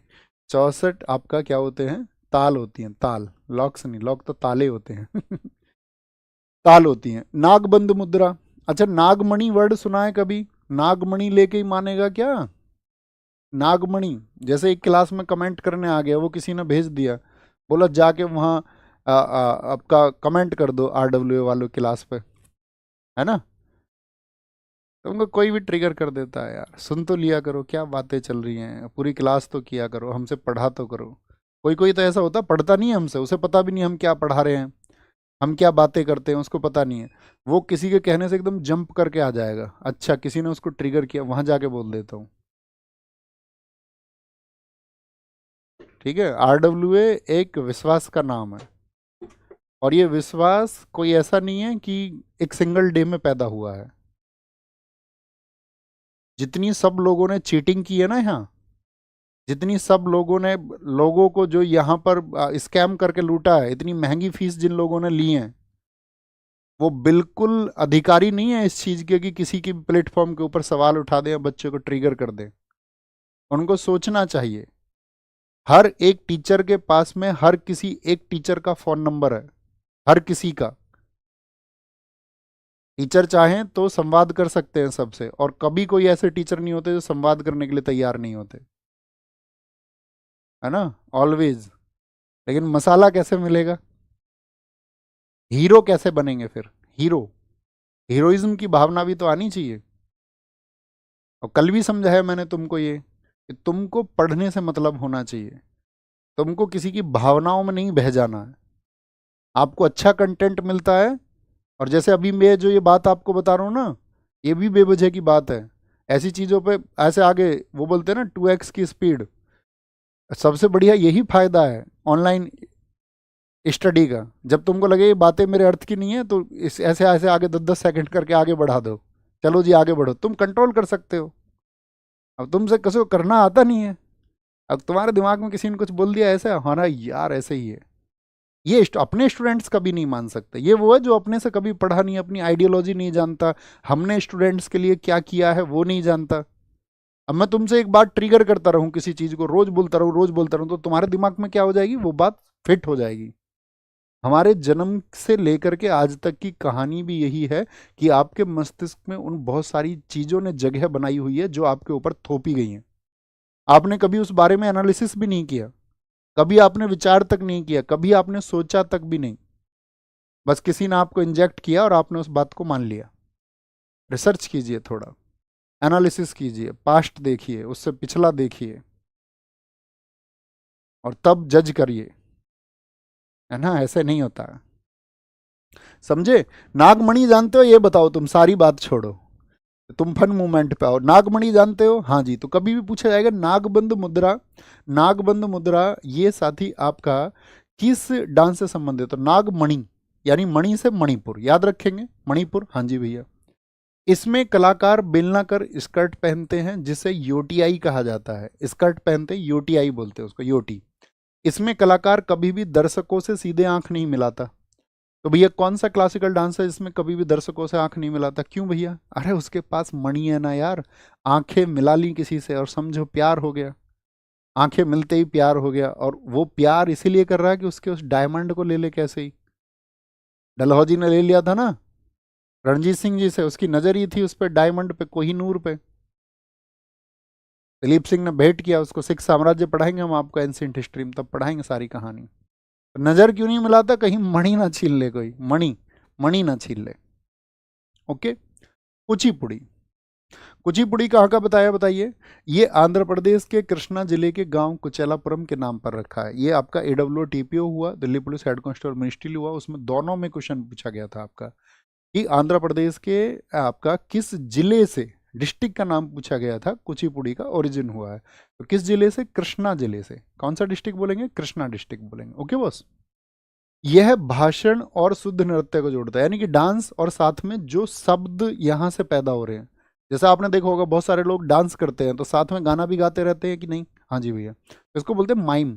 तो माइम और डांस को कौन जोड़ता है, वो कुचिपुड़ी जोड़ता है। भागवत और पुराण को इसमें आधार माना जाता है, भागवत की कथाओं को और पुराणों को।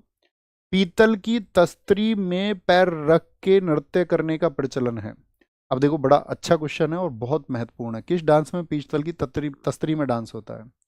तो मुझे बताओ, कच्ची पूड़ी है और पूड़ी खाओगे तो वैसे भी तस्तरी में ही खाओगे ना पूड़ी, तो भाई पूड़ी तो तस्तरी में ही खाई जाएंगी, या मतलब तस्तरी तो समझते होगे ना, प्लेट, ठीक है ना।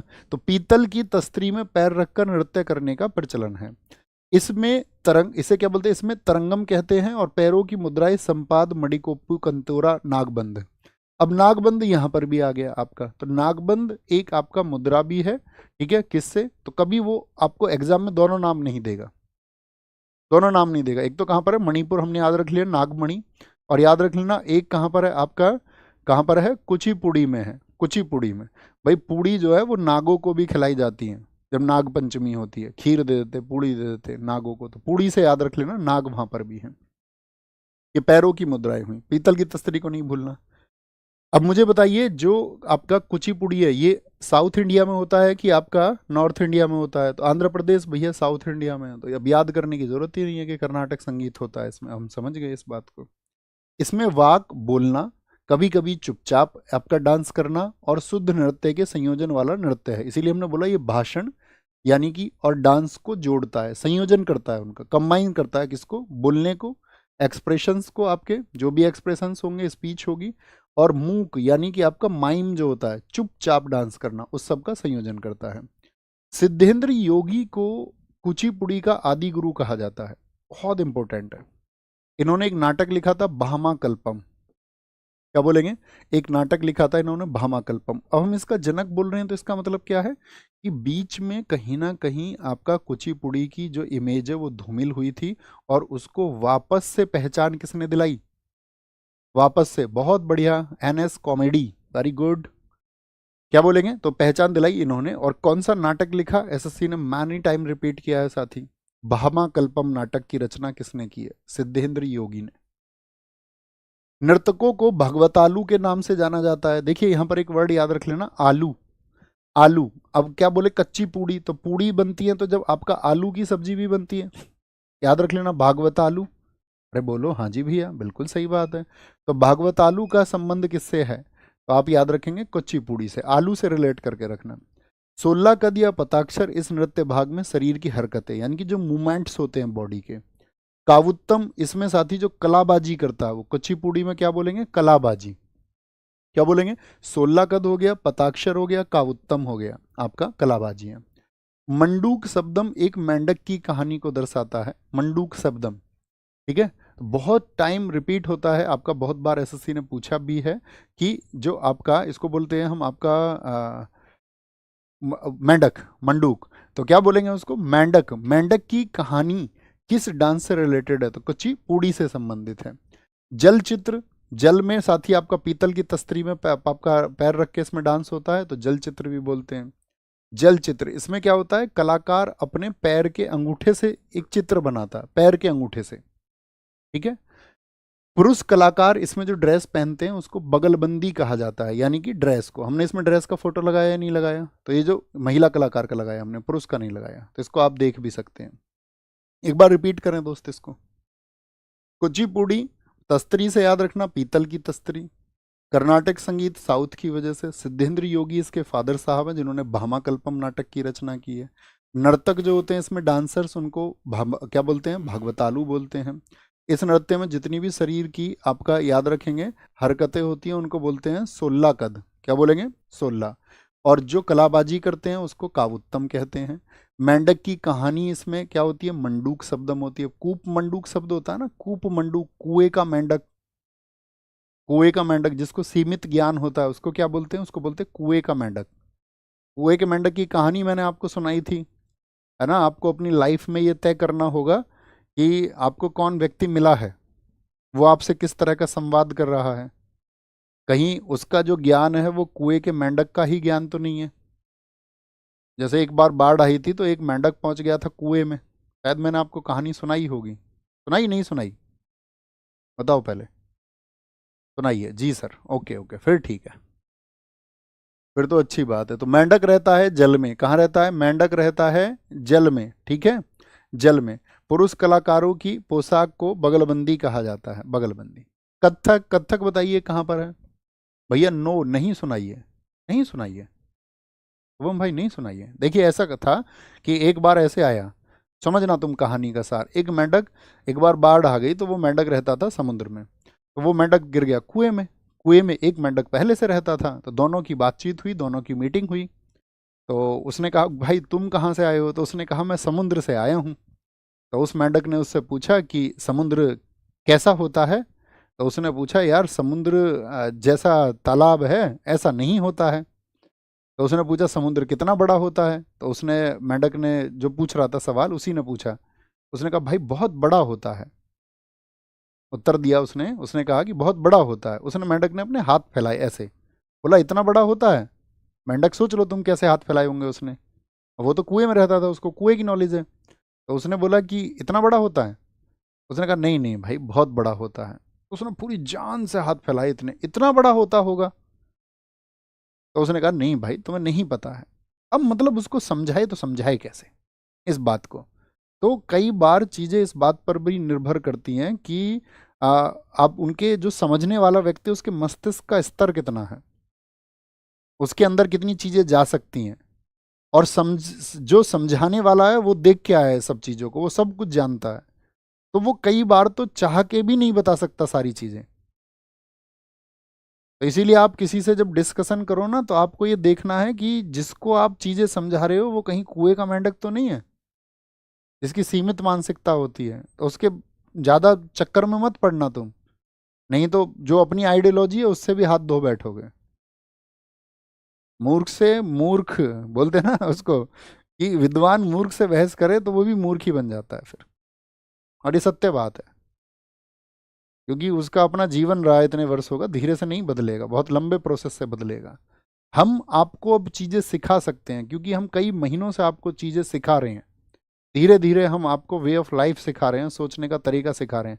लेकिन मैं सोच लूँ मैं आपको एक ही दिन में और कुछ मिनट में कुछ सिखा दूंगा, पॉसिबल ही नहीं है, संभव ही नहीं है।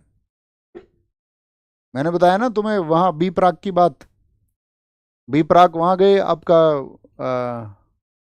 प्रेमानंद महाराज जी के पास में, और प्रेमानंद महाराज जी के पास में जाके, प्रेमानंद महाराज तो आप जानती हो वो तो आपका मना करते हैं कि भाई मांसाहार आपको नहीं करना है, और जो जंतु हैं उनकी भी सेवा करनी है, जीव जंतुओं की।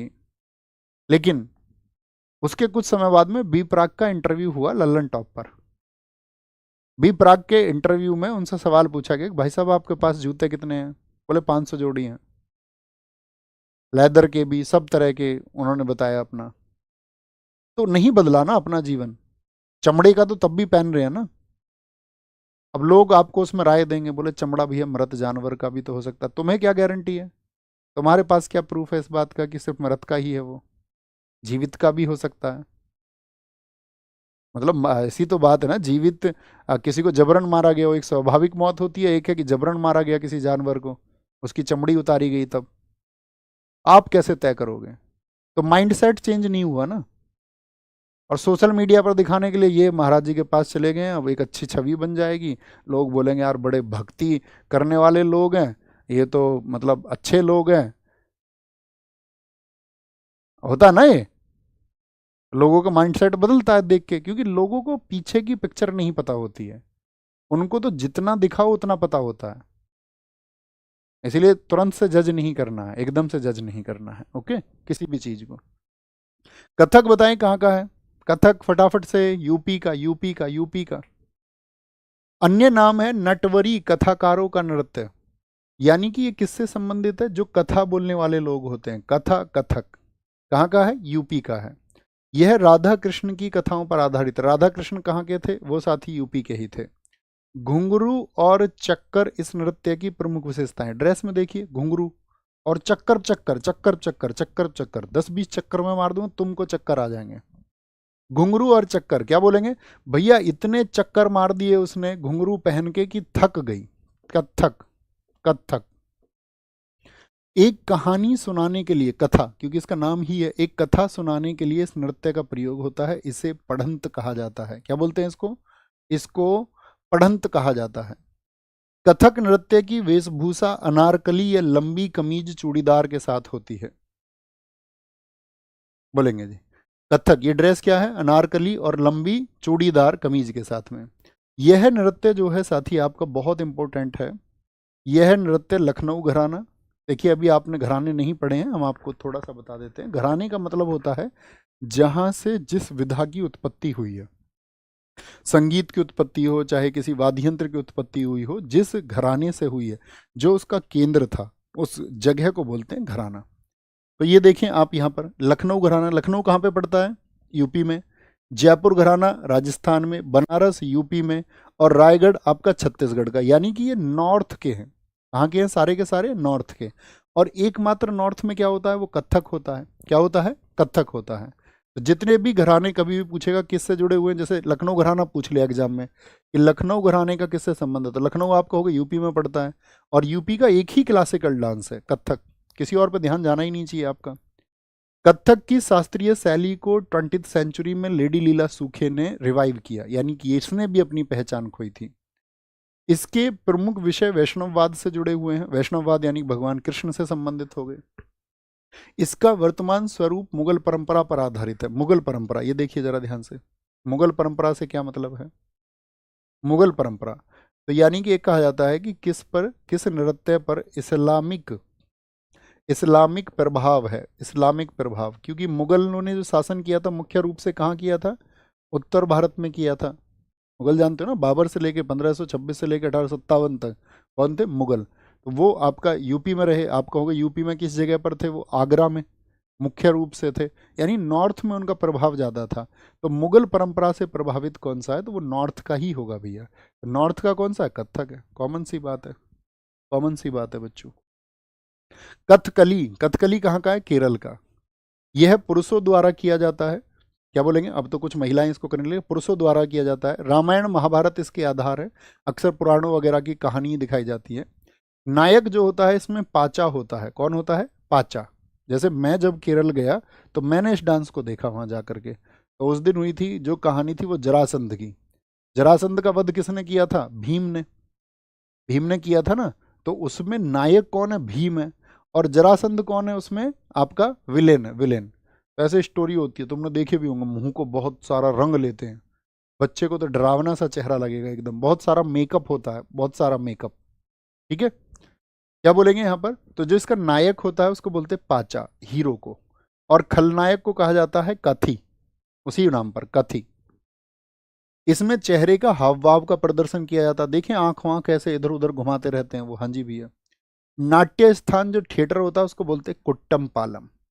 कुट्टम पालम। थिएटर का मतलब क्या है? आपकी चेयर इधर पड़ी हुई है, चेयर है आपकी इधर, और यहाँ क्या है? स्टेज है, इस स्टेज पर वो परफॉर्म कर रहे हैं। ठीक है, नाट्य स्थान या थिएटर जो है वो कुट्टम पालम कहलाता है, कुट्टम पालम। इसकी शुरुआत केली कुट्टू, अब ध्यान से देखना, यहाँ डबल टी आ गया, एग्जाम में कभी भी आएगा। कुट्टम पालम किससे है? कथकली, यानी केरल से, हम याद कर लेंगे। केली कुट्टू, कली वर्ड आ गया, कहाँ का है? केरल का है, कथकली का, कली कली। केली कुट्टू ढोल बजाने से शुरुआत होती है, और केरल का सोपना म्यूजिक इसमें प्रयोग होता है। क्या होता है? कली किसी को सौंप दी, कली कली, क्या बोलोगे? कली कट्टू। और आपका साथी सोपना म्यूजिक। अभी हम जब म्यूजिक पढ़ाएंगे तो हर स्टेट का म्यूजिक आपको बताएंगे कहाँ पर कौन सा म्यूजिक होता है। कथकली नृत्य में 24 मुख्य मुद्रा होती हैं। इसमें 3 संगीत वाद्य यंत्र, इडक्का, चिंदा और मडालम, ये म्यूजिकल इंस्ट्रूमेंट है। कथकली आपका आकाश तत्व का प्रतीक है, बहुत इंपॉर्टेंट। जल तत्व का जल तत्व किसका प्रतीक था बताइए फटाफट से, हमने याद किया था आपको, आपको याद कराया था हमने अभी, बताओ। कथकली, तो इसको याद रखना। आकाश तत्व किसका प्रतीक है? तो आकाश में कैसे पहुंचोगे आप? आकाश की तरफ कला मार के, कला कला कला, जैसे किसी ने कला लगाई तो किधर उठ गया? आकाश की तरफ। कथकली ओडिसी का जल तत्व, ये दर्शाता है कि आप क्लास को एकदम फोकस के साथ में पढ़ रहे हैं। Very good. कथकली गीतों के लिए प्रयुक्त भाषा मणि प्रबलम होती है। इसमें जो भाषा होती है आपका केरल में, मणि प्रबलम। मणि प्रबलम क्या है? 2 भाषाओं से मिलकर बनी हुई है, मलयालम और संस्कृत। मणि प्रबलम भाषा किस किस से मिलकर बनी है? मलयालम और संस्कृत। पूछेगा आपसे, अभी पूछा गया था ये आपका जेई में क्वेश्चन, कि मणि प्रबलम भाषाएं किन 2 भाषाओं से मिलकर के बनी हुई है? तो कौन सी 2 हैं आपका? मणि प्रबलम। तो केरला में कौन सी भाषा बोली जाती है? मलयालम। और संस्कृत से मणि प्रबलम बनती है। गीतों के शब्दों को अट्टकथा कहा जाता है। अट्ट याद रखेंगे, डबल टी केरल का है। अट्टकथा कहाँ की है भैया? केरल की, यानी कि कथकली से हो जाएगी आपका, कथकली से। कलासम, इसको हम कथकली वर्ड से भी याद रख सकते हैं, कली कली वर्ड उसमें आ ही रहा है बार बार। और नल चरितम कथकली नृत्य के प्रकार हैं। क्या है? प्रकार, इसको इंपोर्टेंट मार्क करना। कलासम किसका प्रकार है? जैसे कि हमने बताया आपका मणिपुरी के कौन कौन से होते हैं? उसकी 3 शैली होती हैं, 2 भाग होते हैं, जागोई और चोलम। ऐसी इसके कलासम और नलचरित। यह ललित कला के 5 रूपों का एक सामंजस्य संयोजन है। लिटरेचर यानी साहित्य होता है, पहले इसमें लिखा जाता है। म्यूजिक इसका एक भाग होता है। पेंटिंग, चित्र बनाया जाता है। एक्टिंग की जाती है कलाकारों के द्वारा, और नृत्य किया जाता है, नृत्यम बोलते हैं उसको। अलग अलग पात्रों के लिए चेहरों के सुपरिष्कृत श्रृंगार के साथ सिर की टोपी का उपयोग किया जाता है। श्रृंगार या वेशम 5 प्रकार का होता है। बहुत इंपॉर्टेंट क्वेश्चन है कि कथकली में जो आपका मेकअप होता है वो कितने प्रकार का होता है? तो मेकअप कितने प्रकार का होता है? 5 प्रकार का होता है। एक तो पाचा, हीरो का मेकअप होता है। एक काठी, ये विलेन है। थडी, कारी, मिनक्कू, ये 3 अन्य कलाकार हैं। ठीक है, 3 अन्य कलाकार। देखिए ना आपने, ये चेहरे पे मेकअप करके रखते हैं, फोटो में भी अभी आपने देखा होगा। भैया बाहों का संचालन होता है, हाँ बाहों का, आंखों का, सबका संचालन होता है। Very good. इसमें हरा रंग जो होता है वो कुलीनता और देवत्व और सद्गुण को दर्शाता है। देखिए ग्रीन कलर का मतलब ही क्या होता है? ग्रीन कलर अच्छा होता है ना, आंखों के लिए भी अच्छा होता है। हाँ जी भैया, स्टूडेंट्स को तो हरे रंग की दीवारें में भी पढ़ना चाहिए, उनको हरियाली में पढ़ना चाहिए बैठ के। हरा रंग तो देवता और सद्गुण को इंगित करता है। नाक की बगल में लाल धब्बा होता है, जो कि आपका किसको? राजसी प्रतीक, रॉयल प्राइड। पर रेड कलर, रेड कारपेट किसके लिए बिछाया जाता है? रेड कारपेट का मीनिंग ही होता है रॉयल एंट्री। ठीक है, राजसी, राजसी लोग जो होते थे, राजा लोग आते थे। हरा रंग हो गया आपका सद्गुण को, अच्छा होता है वो। बुराई के लिए ब्लैक कलर, अंधेरे का प्रतीक है ब्लैक कलर। ब्लैक कलर किसका है? अंधेरे का प्रतीक है, तो बुराई और दुष्टता के लिए हो गया। पीला रंग ये संतों और महिलाओं के लिए, पीला रंग संतों के लिए होता है, आप जानते हो। पूरी तरह से लाल रंग से पुता चेहरा, पूरा लाल पड़ गया कोई गुस्से में, तो भैया ये तो बुराई का ही प्रतीक होगा। क्या बोलोगे? ये बुराई का प्रतीक हो जाएगा। सफेद दाढ़ी उच्चतर चेतना और देवत्व वाले प्राणियों को इंगित करती है। इतनी बड़ी बड़ी दाढ़ी होती है उनकी। जो व्हाइट बियर्ड होती है indicates being the higher consciousness. उच्चतर चेतना समझते हो? हम सब जी रहे हैं कि नहीं? आप कहोगे हाँ भैया हम जी रहे हैं। हम सब श्वास ले रहे हैं कि नहीं ले रहे हैं? हाँ जी भैया ले रहे हैं। हमारे अंदर कोई है? आपके अंदर कुछ होगा ना, ठीक है। लेकिन क्या आप अपने पूरे शरीर के संचालन को समझते हैं? जैसे कि आप अभी बैठे हैं, क्या आप ये देख पा रहे हैं, महसूस कर पा रहे हैं आपके शरीर के अंदर क्या प्रक्रियाएं इस समय चल रही हैं? हाँ या ना? आपका ही शरीर है ना, तो आप सारी प्रक्रियाओं को जानते हैं। तो ये कहा जाता है मनुष्य के बारे में, वो अपने बारे में भी बहुत थोड़ा सा जानता है। पूरी दुनिया की तो बात छोड़ दीजिए, किसी को कभी घमंड हो किस बात का कि वो बहुत कुछ जानता है, तो उसका वो दंभ और उसका ये झूठा अहंकार है। अगर उसको ये लग रहा है कि, या कभी भी इस चीज़ को वो पब्लिसाइज कर रहा हो, मैं ये जानता हूँ, मैं वो जानता हूँ, आपका मैंने ये किया, मैंने वो किया, मैंने स्टूडेंट्स के लिए, मैंने इतने विषयों को पढ़ लिया, तो किस तरह की बातें कोई करे कि मुझे उस विषय का बहुत ज्ञान है, उस विषय का बहुत ज्ञान। हाँ आप ये कह सकते हैं मैंने उस विषय को पढ़ा है, तो आप कहेंगे भैया नहीं बिल्कुल सही बात है। यानी हम स्वयं के बारे में भी सब कुछ नहीं जानते। और जिस दिन आप अपने स्वयं के बारे में सब कुछ जान जाओगे कि आपकी बॉडी में क्या प्रक्रियाएं किस तरह से चलती हैं, क्या हो रहा है, मस्तिष्क में प्रक्रियाएं कैसे होती हैं, जब आप वो सब कुछ समझ जाते हैं तो इसको बोलते हैं आप कॉन्शियसनेस के लेवल पे हैं। आप उच्चतर चेतना पे पहुंच चुके हो, उच्चतर चेतना पे। सफेद दाढ़ी उच्चतर चेतना और देवत्व वाले प्राणियों, देवता प्राणियों को इंगित करता है। मोहिनी अट्टम, मोहिनी का मतलब होता है सुंदर, जो मन मोह ले, और अट्टम का मतलब होता है डांस। आपको याद होगा भगवान विष्णु थे, एक वो राक्षस था भस्मासुर, वो सब लोगों को परेशान करता था, जिसके सिर पर हाथ रख दे उसी को भस्म कर देता था। तो क्या किया था भगवान विष्णु जी ने? मोहिनी का रूप धारण किया। जब देवता गए उनके पास में, जी हमें बचा लो, तो उन्होंने मोहिनी का रूप धारण किया और डांस डांस में भस्मासुर को फंसा लिया। उन्होंने भस्मासुर को फंसा के उसके ऊपर ही हाथ रखवा दिया, मतलब कॉपी करवाई उससे अपने डांस की, और डांस डांस में हाथ रख दिया, तो भस्मासुर ने भी हाथ रख दिया अपने ऊपर, भस्मासुर भस्म हो गया। तो उस डांस को दर्शाता है मोहिनी। तो ये एक महिला करती है इसको, मोहिनी तो कौन होगी? एक महिला ही होगी। बालों में चमेली के फूल लगते हैं। ये नृत्य केरल में कसावू साड़ी पहनी जाती है, कसावू साड़ी। जब हम केरल गए तो हम भी लेके आए अपनी मम्मी के लिए, आप भी लेके आना, ठीक है। ये हम आपको परिधान में बताएंगे कहाँ की साड़ियाँ फेमस हैं, कहाँ की साड़ियाँ फेमस हैं। तो केरल में कसावू साड़ी पहनी जाती है। इस नृत्य का उल्लेख व्यवहार माला नामक प्राचीन ग्रंथ में किया गया है। क्या बोलेंगे? व्यवहार माला साथी एक आपका प्राचीन ग्रंथ है, जिसका संबंध किससे है? केरल से है। अब यहाँ पर एक क्वेश्चन हम आपसे पूछ सकते हैं कि व्यवहार माला जो ग्रंथ है वो किसने लिखा है, उसके लेखक कौन है, राइटर कौन है? तो राइटर कौन बताएंगे? कोई बता पाए राइटर? नंबूदरी याद है हमको, नारायण नंबूदरी। जी भैया हम पक्का लेके आएंगे, हाँ लेके आना। नारायण बता रहे हो? गमोछा होता है, गमछा नहीं। बहुत बढ़िया, ये है मांझा मंगला, इसके लेखक लिखना मांझा मंगला, लेखक है इसके। माझा मंगलम भी बोलते हैं उनको, माझा मंगलम, माझा मंगलम नारायण नंबूदरी। नारायण, नारायण याद रख रखा है कई साथियों ने, बहुत अच्छी बात है। नारायण नंबूदरी याद रख लेना, ज़्यादा कठिन लगे तो, ओके, कोई ऐसा इशू नहीं है। तो किस ग्रंथ में इसकी जानकारी मिलती है? व्यवहार माला ग्रंथ में मिलती है। विष्णु के, भगवान विष्णु के स्त्री रूप की कहानी है ये, उन्होंने स्त्री का रूप रखा था, हाँ जी। उन्होंने जादू कर दिया था भस्मासुर के ऊपर, तो इसको जादूगरनी का नृत्य भी कहते हैं, जादूगरनी का नृत्य। इसमें भी क्या होता है, क्योंकि ये भी केरल का है, तो मणि प्रबलम भाषा कौन सी दो भाषाओं से मिलकर बनी है? मलयालम और संस्कृत से। तेविति चियट्टम, नंगई नाटकम और दसी अट्टम इसके प्रकार हैं, इसके प्रकार हैं। देखिए दसी और दासी में अंतर हो जाएगा। दासी अट्टम है भरतनाट्यम, ये है दसी अट्टम, दसी अट्टम। सत्रिया, सत्रिया क्या बताया था आपने, किस वर्ष में शामिल हुआ था बताइए? 8वां। क्या बोलेंगे? ये 8th है। इसको वर्ष 2000 में शामिल किया गया था। कब? बहुत इंपॉर्टेंट है साथी, बार बार अगर मैं कहूँ सबसे ज़्यादा यही एसएससी रिपीट करती है। सबसे ज़्यादा क्वेश्चन जो पूछे जाते हैं वो सत्रिया से पूछे जाते हैं। आजकल एग्जाम्स में, तो इसीलिए बहुत गौर से पढ़ना है इसको सारे को। इसकी खोज 500 वर्ष पूर्व हुई थी, यानी ये कितना पुराना है, 500 वर्ष पुराना है। इसके संस्थापक जो हैं वो श्रीमद शंकर देव हैं। कौन है बॉस? श्रीमद शंकर देव, ठीक है, श्रीमद शंकर देव हैं।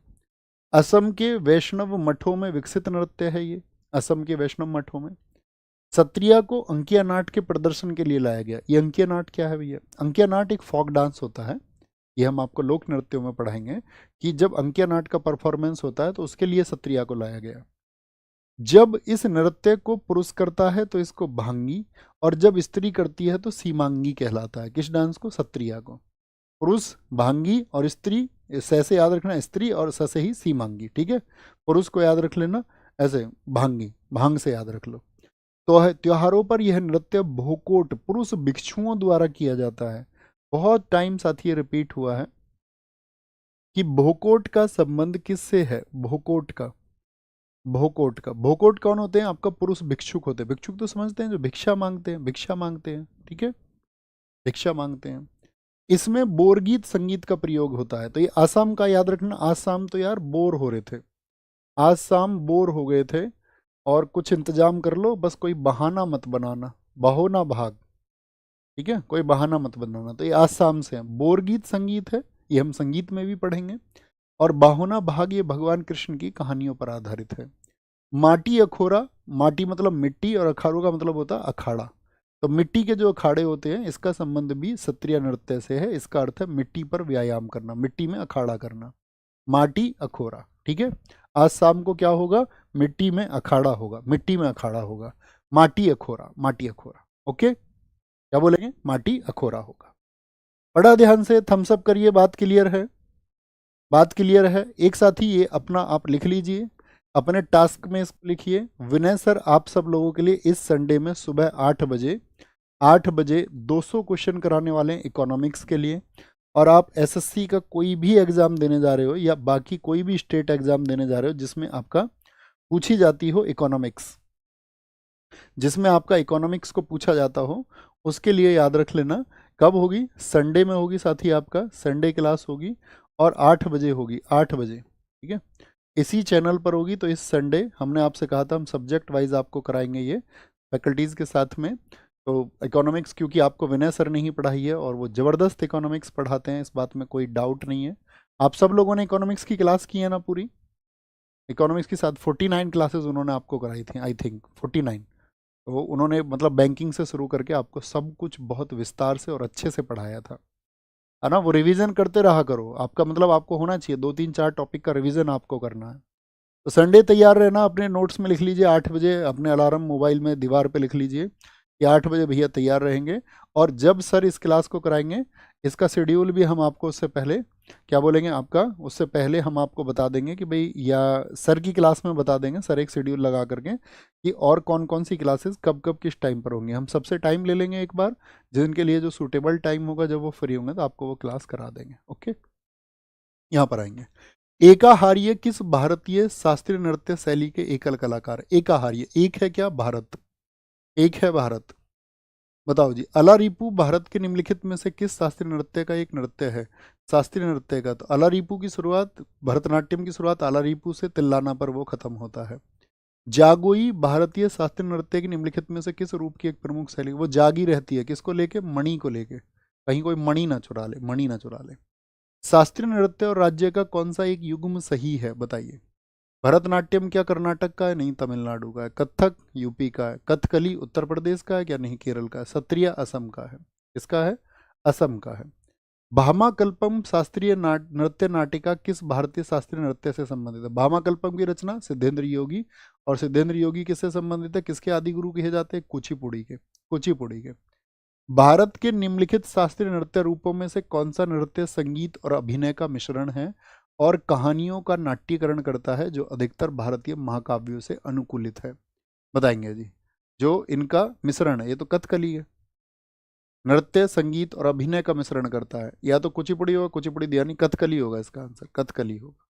ठीक है? निम्नलिखित में से कौन सा ये हमने आपको बताया नहीं, और हमने सोचा था इसको हम नोट करेंगे आपके लिए। इसको लिखना अपना, कथकली का नोट्स खोलो एक बार, कथकली का नोट्स खोलो, उस पर लिख लीजिए कि ये आपका डांस, म्यूजिक और एक्टिंग का मिश्रण है, कथकली। डांस, एक्टिंग और म्यूजिक का मिश्रण कौन है? वो कथकली है। निम्नलिखित में से कौन सा भारतीय शास्त्रीय नृत्य पात्रों के प्रतीक के लिए चेहरे पर विभिन्न रंग, 5 प्रकार के मेकअप किस में होते हैं? बताओ फटाफट से। किसमें होते हैं? कथकली में होते हैं। किसमें होते हैं? कथकली में होते हैं। कथकली में, कली में होते हैं। ओके, कोई दिक्कत, कोई परेशानी? सत्रिय नृत्य शैली की शुरुआत 15वीं शताब्दी में किसके द्वारा की गई थी? बताओ कौन थे? श्रीमत शंकर देव, महापुरुष शंकर देव थे, महापुरुष शंकर देव। मोहिनी अट्टम नृत्य में प्रयोग किए जाने वाला मुख्य ताल वाद्य यंत्र निम्नलिखित में से कौन सा है? ये आपका होमवर्क का क्वेश्चन है। और अभी साथी आप तुरंत जाएंगे, जैसा कि आप सब जानते हैं, सब लोग साथ होकर आपसे यही रिक्वेस्ट कर रहे थे कि भैया रेलवे रिफॉर्म्स के लिए आपको ट्वीट करना है, तो लिखिए एक बार railway_reform। ये ट्वीट आप एक बार जरूर जाके करेंगे, ठीक है? और अपना ही ट्वीट करना, मतलब रिट्वीट भी आप उसको कर सकते हैं, लेकिन आप अपना ही ट्वीट करेंगे तो वो ज़्यादा अच्छा है। बहुत सारे साथी ट्विटर चलाते नहीं हैं, लेकिन आपको चलाना सीखना चाहिए साथी, अगर आप स्टूडेंट हैं, ठीक है? तो उसको ज़रूर ट्वीट करिए, और जो आपकी तरफ से ट्वीट जाएगा वो ज़रूर असरदार बनता है। उनको लगता है कि भाई हाँ, स्टूडेंट्स इस देश के कुछ डिमांड कर रहे हैं, और वो डिमांड्स जब कभी भी आए, किसी भी पक्ष के द्वारा आए, उसमें कोई टीचर आपसे कहें उसको करने के लिए या ना कहें, उस बात का अर्थ नहीं है। आपको अपने अधिकार जानने होंगे, बस टीचर इसको यूनाइट कर सकते हैं कि भाई हाँ, इकट्ठे एक पावर लगनी चाहिए। तो जब टीचर्स उसको यूनाइट कर रहे हों स्टूडेंट्स को, तो आपको खुद ही स्टूडेंट्स को फिर यूनाइट करने के लिए बहुत प्रयास करना चाहिए कि सभी स्टूडेंट्स को आप उसके लिए एकजुट कर लें, बेशक से आपका परीक्षा हो रेलवे का या नहीं हो, क्योंकि स्टूडेंट्स के अधिकार लगभग बराबर हैं, एक जैसे हैं। तो वो किसी और का अधिकार है तो आपका भी अधिकार बनता है। हो सकता है कल आपको इसकी ज़रूरत हो, तो फिर सामने वाला स्टूडेंट सोचे कि यार मेरा तो ये एग्ज़ाम नहीं है। तो जब आप उस कम्युनिटी को एक रिप्रेजेंट करेंगे, एक एकता के साथ में रिप्रेजेंट करेंगे, तो वो ताकत बनती है और वो आपकी मांगे फिर स्वीकार्य होती हैं। तो एक बार जरूर आप इस ट्वीट को करना, और होमवर्क का आंसर लिखना मत भूलना प्यारे साथी। सारे लोग जरूर होमवर्क लिखा करो, ठीक है? अब हम कब मिलने वाले हैं? अब हम मिलेंगे मंडे को, और मंडे को मिलने के लिए हमने आपको रिवीजन के जो 3 टॉपिक दिए थे कि आप रिवाइज करके तैयार रहोगे, तो आप कहेंगे हाँ भैया हम रिवाइज करके तैयार रहेंगे। और साथ में इस वाले सैटरडे आपका एक मॉक होगा, याद है ना, जैसे हिस्ट्री का मॉक होता था, पॉलिटी का होता था, तो सैटरडे एक मॉक होगा आपका। और जो टॉपिक आपको हम पढ़ा चुके हैं अब तक, ठीक है, उन टॉपिक से मॉक होगा, और वो मॉक होगा आपका 50 क्वेश्चन का। कितने का मॉक होगा? तो वो 50 क्वेश्चन का मॉक होगा आपका, 50 क्वेश्चन का मॉक होगा अब तक जो टॉपिक हमने पढ़े हैं, ठीक है? ताकि आपकी और एक अच्छी प्रैक्टिस हो पाए, ठीक है? बहुत बढ़िया। सर रेलवे जवाब दो, हाँ वो किसी भी तरीके से आप उसको टैग कर सकते हैं, #रेलवे जवाब दो, #रेलवे_जवाब_दो, इसको भी कर सकते हैं, ठीक है? लेकिन करिए उसको। थैंक यू, बाय बाय, नमस्ते, जय हिंद, जय भारत। मिलते हैं साथी आपका मंडे को, और आपका होमवर्क का आंसर जरूर आना चाहिए, सारे साथियों का आना चाहिए, और एक अपना रिवीजन आप अच्छे से कर लेना, और बस मेहनत करते रहिए। हम अपनी मंजिल तक पहुंचेंगे, हर हाल में पहुंचेंगे और पहुंच के रहेंगे। Thank you, take care.